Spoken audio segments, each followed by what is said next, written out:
Hey, from the ground up 12. You know what it is. The big homie. The Meadows. Last time we left off, I believe I was talking about the Pirus. A lot of people don't know about Vegas, its culture, and things like that, And if you follow from the ground up, it's going to take you back and forth. And hopefully, when it all come together, you can get my life story. But again, today is about the Pirus. The Pirus, which was a gang that consists of, it originated from two gangs, the Bang Bang Gang and West Side GQs. The West Side GQs, which occupied Madison Terrace, which is where the Pirus ended up, being birthed at, uh, was ran by a guy by the name of Robert Earl. Now, you had the Bang Bang Gang, which was like Slim P, Big Red, and all them. They wasn't. I don't think they was Crippin' Up Blood. And they was the Bang Bang Gang. But like Stanley Mack, even people like June Matthews and all them, they was West Side GQs. You know what I mean? And the boy from San Diego came out here, Mickey Simmons, I think that's his name, and he changed that state story. I don't want to get into that. All I'm gonna say is the Pirus came out here. They was red and green. You know what I'm saying? It's back when I think the Pirus is Lincoln Park, Piru, when Lincoln Park in San Diego was Pirus back in the days. I think that's where the influence come from, but I'm gonna leave it right there. All I'm gonna say is this here: when we decide, because we used to do this thing, back in the days before the gunplay, just like every other city or neighborhood back in the days, we used to we used to fight a lot, and we was known for we'll walk to your neighborhood and fight you in your neighborhood. Not too many people can say they came and fought us in the Gerson. Be your worst mistake. But we went and fought, and people would tell you we didn't win in their neighborhood. We didn't walk across deserts to fight hoods. And one of the hoods that we used to fight a lot was the Pirus, because the Pirus will give you one hell of a fight. And if you go over the plan, you go come back with a big ass L, because they got hands.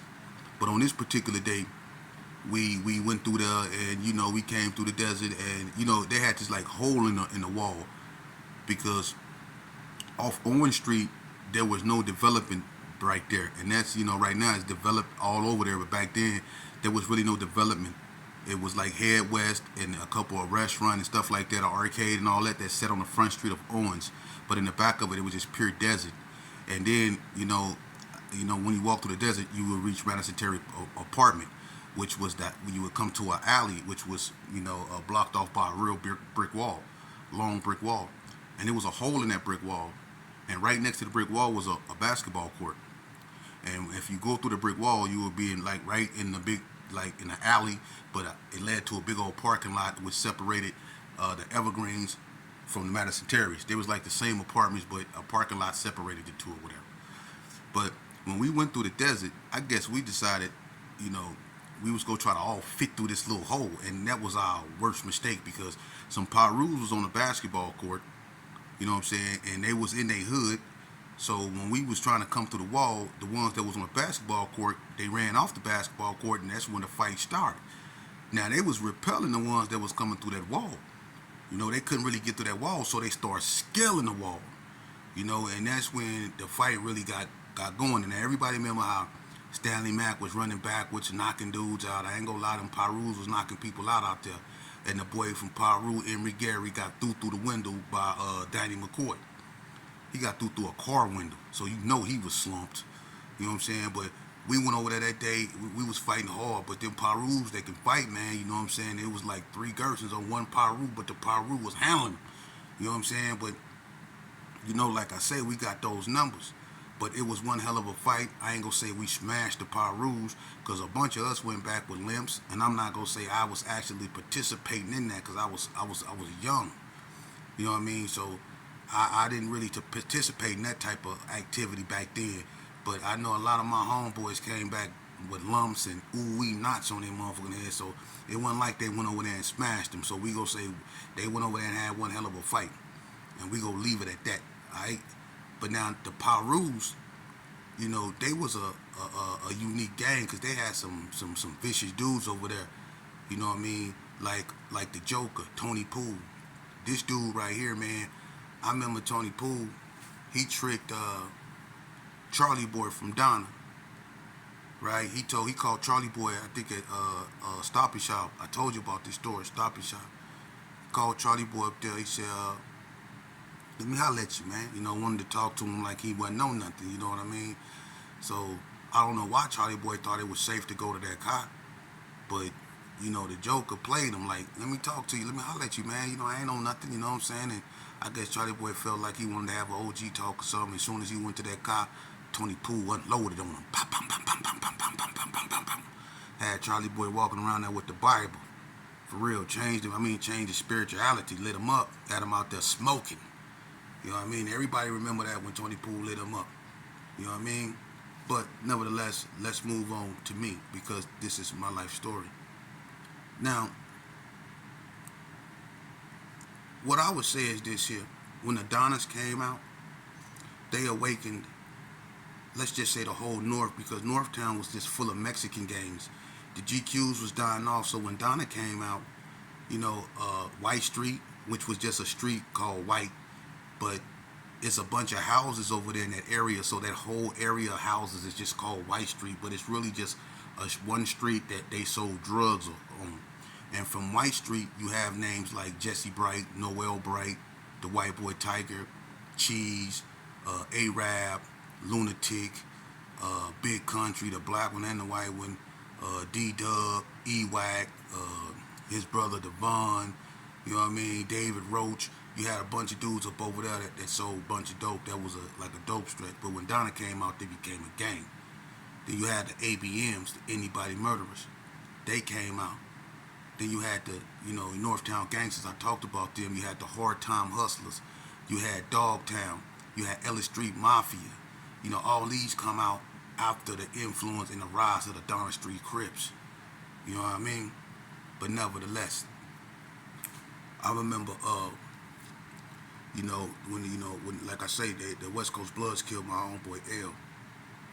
And on this particular day, it was me,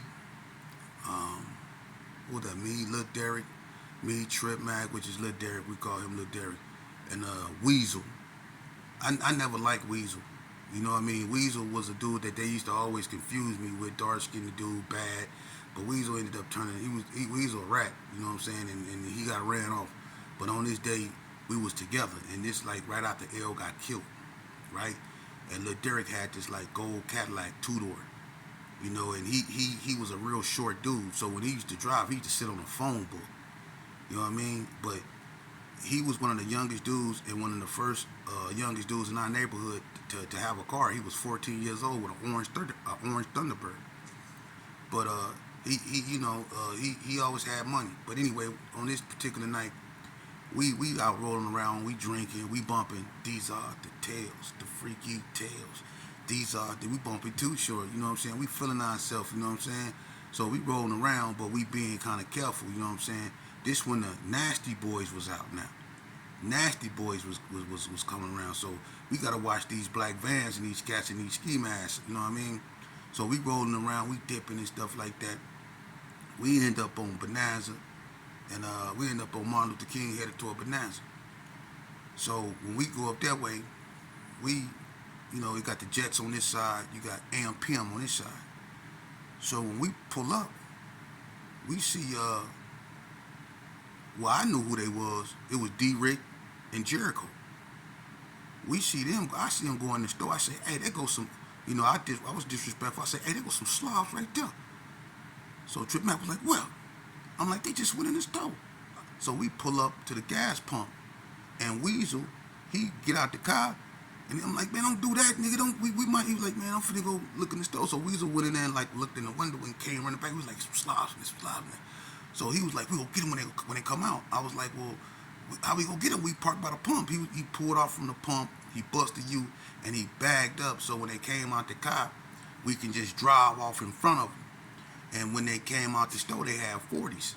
And I know Jericho didn't remember this, D-Rick, I don't know where you at, but I know you remember that. You remember when y'all came out that store with them 40s and that gold Cadillac skirted up, and I think Jericho, he knew something was wrong because soon as D-Rick came out the store, the car lights came on, and we spurred, and Jericho wasn't really out the door all the way, but D-Rick was. But it was too late. About time D-Rick started, he looked back and realized what was going on. We was on him. And when Jericho was like, he had the door and he was looking, and I came out the passenger side asking what I had. What I had, Jericho. You remember what I had? You remember what I had? You don't remember that? That 16 gauge? Boom!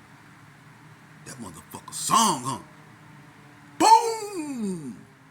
Let loose on there. I told that motherfucker out there to keep it real. Keep it real. I try to tell your face off. I ain't trying to be, but that's what it was back then. We was really on. I let that thing sing up and I tore that store up. Tore it up. We skirt back to the G's, jump out the car. I went and threw the gun on top of Bubba Jack's house. Ran to the bars, chilled out for a minute, skirted on off to the house. That was a typical day. You know what I mean? That's how we put in work. But it wasn't always gravy like that. Nah, man. You got to understand something, man. I'm going to tell you something, another one. And then I'm going to get into other things. But I'm telling you situations that happen in Vegas that y'all don't know about. Like, for instance, I remember the Gersons in the 60s got down.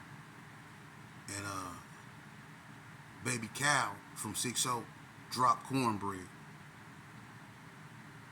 A lot of people don't know that. Baby Cal from 60s. He can box. Everybody know Baby Cal can box. So could Big Kool-Aid. Some of them 6-0s can box. But Baby Cal can box. But Bread was fighting, and I guess he didn't see, however it happened, he dropped Bread. Bread took that personal. So Bread was hunting Baby Cal.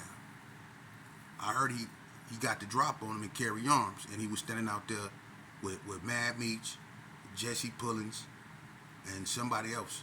They was all together. And Bread walked up into the crowd. Meechy alive, Jesse Pullins alive, Baby Cal alive, they'll tell you. Bread walked up into the middle of him, and Bread got this cowboy-like voice. Bread walked up into the middle of him and said, "Nigga, I'm the Gerson." And he wanted to basically fight Baby Cal, like, "Nigga, you stole on me. That was you that hit me in the store." And he had a 9 Ruger. So Meech was like, "Hey, Bread, what's happening?" He was like, "No, man, this nigga right here got to get out." And Meech was like, "You can't get out, my homeboy." He was like, "Nigga, me and him got to get out." And Bread standing in the midst of 60s. So Meechy was like basically telling Bread, me and you can get out. You ain't finna get out on my homie. So, Bread was like, "No, I'm gonna knock this nigga out." And Meechy grabbed Bread on, like, "No, hold on." And Bread spent on Meechy and plugged him. Bow! And Baby Cal had a gun, but when he pulled it out, it didn't act right. And he tried to dive under a car, and that's where Bread left him. Slumped. You know what I mean? He shot Meechy in the wrist, and he shot Meechy in the hip. You know what I mean? And Maine, my homeboy Cocaine Maine, that was his name Turtle, that was in a Donald Ray Page them house. Where that happened at was one of our dope spots, and he heard the shooting and came out because Bread was over there when he came out and seen Jesse Pullins them. He came out with a 12 gauge and it went down. But that's just incidents that was taking place. It was like every other day. Or when Spike from Rolling 60 shot my homeboy Ludov and King Roger D at AMPM on Cary. You see, it used to go down like that out here in Vegas, real tough. And I'm going to really get into that because it's so much that I got to cover, but I'm going to be respectful to other hoods because they can tell their story better than I can, but I can tell what I went through. It ain't always been all good for me. You're not going to hear about me always killing people or shooting people. I did a lot of that, but you're going to hear about me getting it too. And when I come back, I got it real good. And I'm going to get into that. Stay with me because I haven't even got into my experience being in the youth institutions with gang and gang violence and gang culture was thriving, and that's where we became who we were, basically in youth centers. I was in Nevada Youth Training Center, I was in Shelby Training Center, I was in Caliente, and I was in the Crazy House. So I've been in institutions this before I went to prison, so you can understand how much I have to tell you. I'll let you guys know. It's so much. It's so much. So bear with me, because I've been through so much in my life, man. I swear to God, I feel like I was in World War II. I really do. And just through gang violence, watching whole neighborhoods get decimated and wiped out, your best friends murdered, seeing your homies get his head blowed off, laying there with his, eyes open, bleeding out his eyes, his nose, his ears, his mouth, and stuff like that, man. It takes a toll on you. But just stick with me until then. Part 13 coming from the ground up.